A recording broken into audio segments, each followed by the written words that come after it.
Okay, today is the day, guys. Today is flow, which is 1000% up my alley. Anyone who knows my usual work knows that I am all about flow and paint flowing through water, and that's why I even do watercolors in the first place. I just love them. Now, this video specifically, I'm sure is going to get a lot of views because people love when I do what I'm about to do. We're going to see if it works on this paper though. So what are we doing today? I am going to do like watercolor bubbles, using like literal bubbles that you blow, and creating backdrops and fun patterns. I have done a lot of pieces like this that I always get asked, how do we do it? And I'm going to attempt to show you today. I promised that I would make a class on it. I have tried and tried to recreate what I once did in the past, and it's just been very difficult to do, but we are going to try again today. Again, like I said, I've not tried it on this paper, so may not work, but the goal is to try. So I am using water. I have some liquid dish soap in here. Actually, I think this one was hand soap. Again, if I ever make a proper tutorial on this, I promise I will show you what I'm actually doing. I also have a straw, a funky fun straw that's arty. And the main thing I will be using is concentrated watercolors. Let's have a peek here. So we have, here's one of my favorites, blush. That's like a pinky color. Lucky, one of my favorite, the green. A lot of concentrated watercolors by Art Philosophy. This one's a little bit run out actually. So let's go with marigold. Marigold's always good. Again, got to get it started because some of this might be, it's been a while since I used it. Okay, now most people I've seen do this technique will put the color in the water. I do mine in reverse because I enjoy, I'm going to just pour some water into the soapy liquid, and then we are going to create some bubbles with our straw. But what I want to say is, first of all, I need to pick my color. Let's, I started with blush. Let's go with, but what's the other side? It's greens, isn't it? So pink and green always look lovely next to each other. I am going to slightly tape this only because I want to try and protect the other side. This can get real messy real fast. And that's why I don't usually recommend doing it in a sketchbook, but here we are. So, again, this may go horribly wrong, but I am determined to show you the process. I have put another piece of paper and some card behind it in the hopes it doesn't go too far through. But I'm going to prepare my color by shaking it up, making sure it's like properly shaken up. And I think just for the sake of it, I'll have another color ready to go. The rose is quite thick. Let's see. We might need to add a drip of actual water to this. Option, just a tiny drip. Just trying to loosen it up a little bit. I love this color, the rose. Very similar to blush, but. And because I haven't tried it on this paper, I am going to have some ink ready to go as well, just in case I need it. Let's go with, what color is this one? Peony. And that one's also shaken up. So ready to go. So I'm going to slightly unscrew the lid so I can grab them quickly. You'll understand why when I get going. And I am going to slightly unscrew any of the ones I want to use right now. Remove any elements I don't want to damage. Because like I said, it can get real messy real fast. I did not check the consistency of this. We're just going to go for it. So what I like to do is blow bubbles until they spill out onto the page. And while the bubbles are still intact, I'm going to drop the color in. So that's what we're going to do.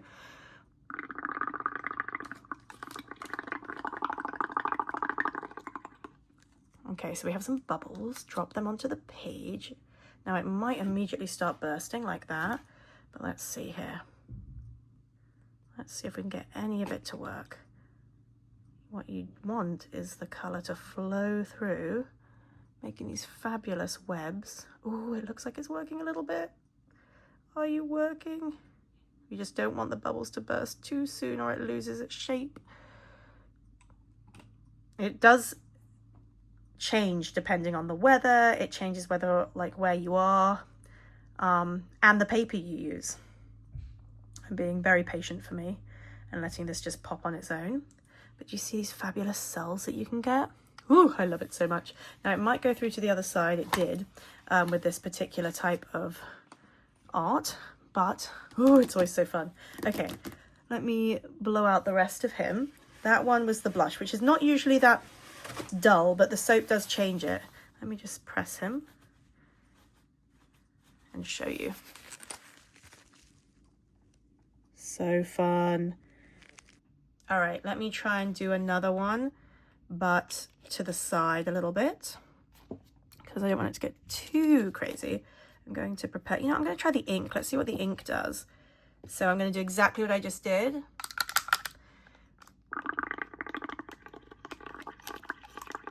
Like, the consistency of the bubbles is important, but you kind of get to know what works. See that? Not so great, but some of them are great, I can tell. Now I gotta move fast. This guy's already lost it. I'm gonna try it with the ink. Let's see what the ink does. That's quite a bit heavier. Let it flow through. I think that might be popping too soon before it's made its cells, because the cell shape is what I love the most. But unfortunately, it doesn't always work, and that's kind of why I haven't done a proper tutorial yet. Just because it does depend on your paper, your climate, and everything. But let's keep playing. I'm enjoying the flowy process of today. Flow being word of the day. Let's go with a little bit more down here.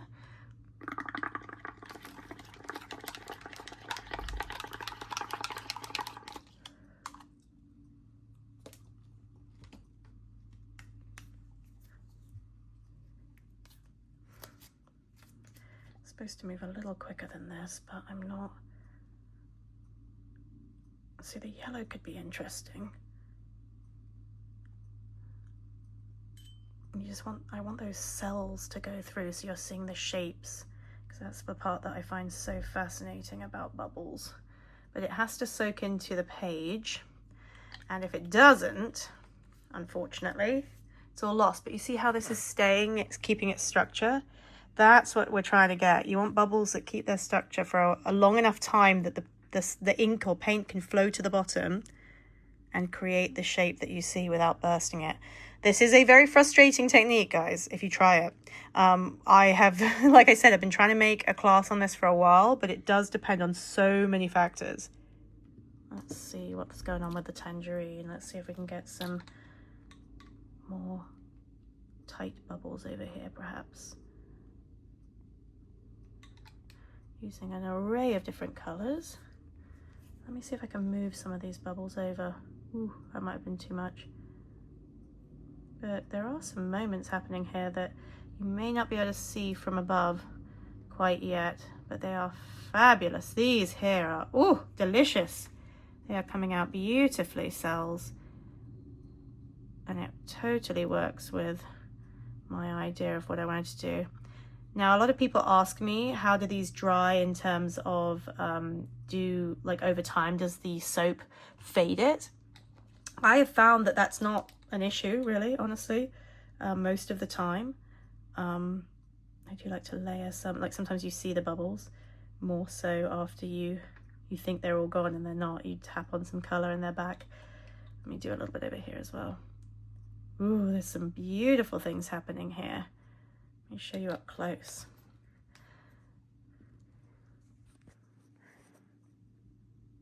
I just love the organic shapes that get created from this technique. Now, like I said, having soap on the back is probably pushed this through, almost certainly, because it makes like a clear, see that? That's okay, it will still work in a mixed media book. But I definitely am having fun and going with the flow, so to speak. So I'm going to put you on fast and continue creating these bubbly shapes. And I think I might do some colors that sort of work with the other side, maybe some greens. Yeah, I'm literally going with the flow today and wanted to do this technique because I haven't in a while. And I wanted to see how well it would work in this particular paper. And so far, so good.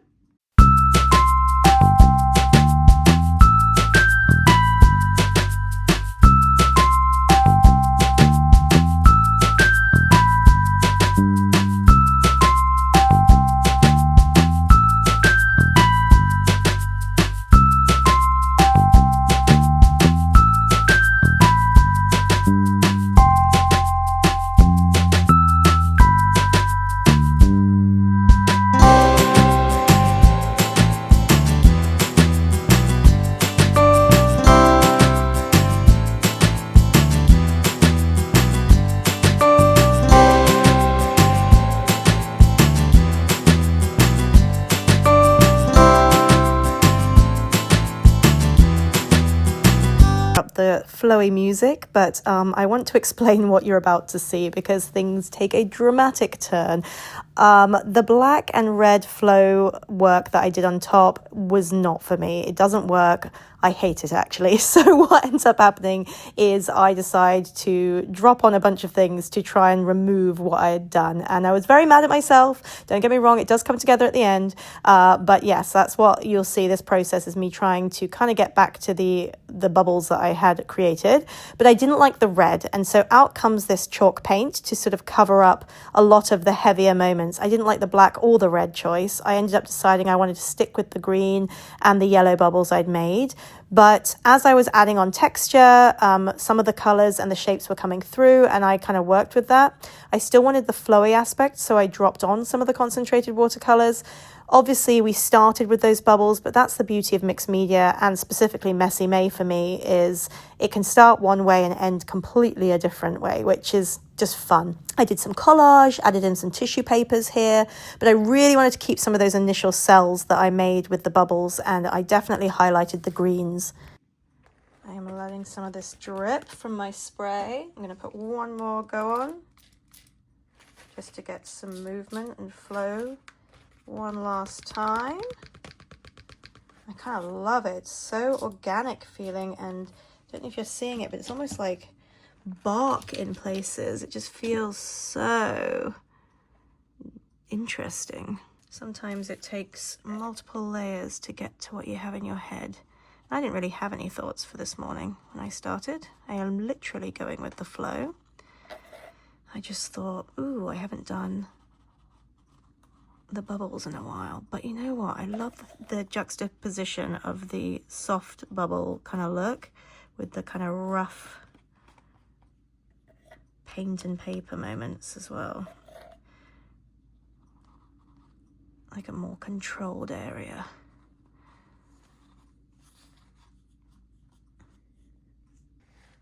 Added one more drop of this lucky color, so I do want a literal drip somewhere on here.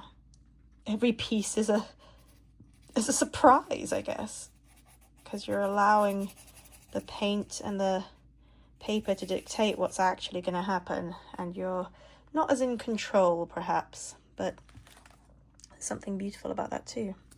I'm going to drop this on as well, and then let's just see what happens if we pipette on a little bit of black. And just let it flow through the acrylic. See what that does. I'm kind of trying to dictate where it goes, but it really is just deciding for itself what it wants to be right now. And actually, I'm going to add in a little bit of metallic. I do just want to show you some of the textures that are appearing on this page. They are just so interesting. Still seeing a lot of the bubble work. So fun. I'm going to drop in a little bit thicker paint just to make that flow even more flowy. Just for funsies, we also have some Winsor & Newton gold ink here that I think, because it's so liquidy, could be a really fun addition to the page.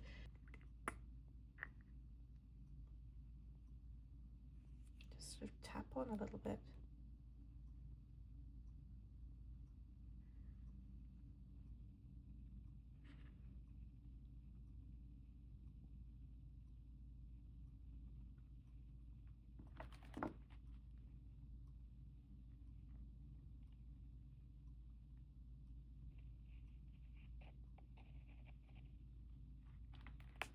In areas that I want the gold to flow.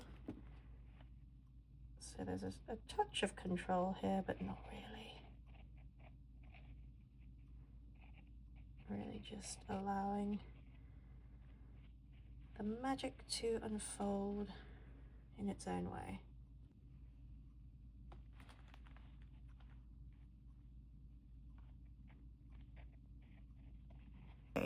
leaving it to dry.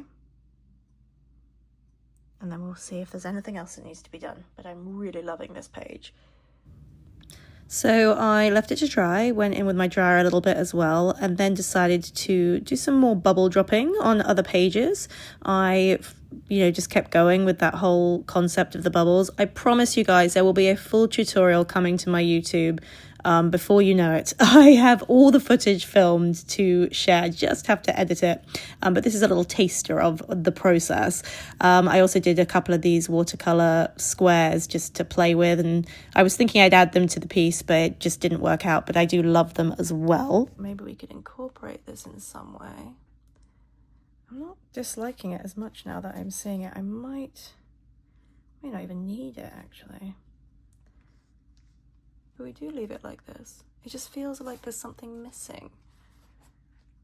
Maybe I do need to incorporate more white, like more finger painting perhaps. Let's try some of that.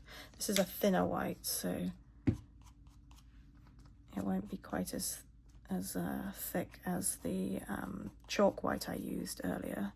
So it will kind of, in theory, sit on top of the paint a little bit more. Maybe go around some of these.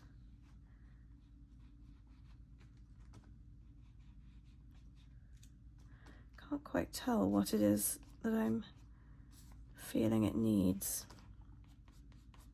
I think it needs some white.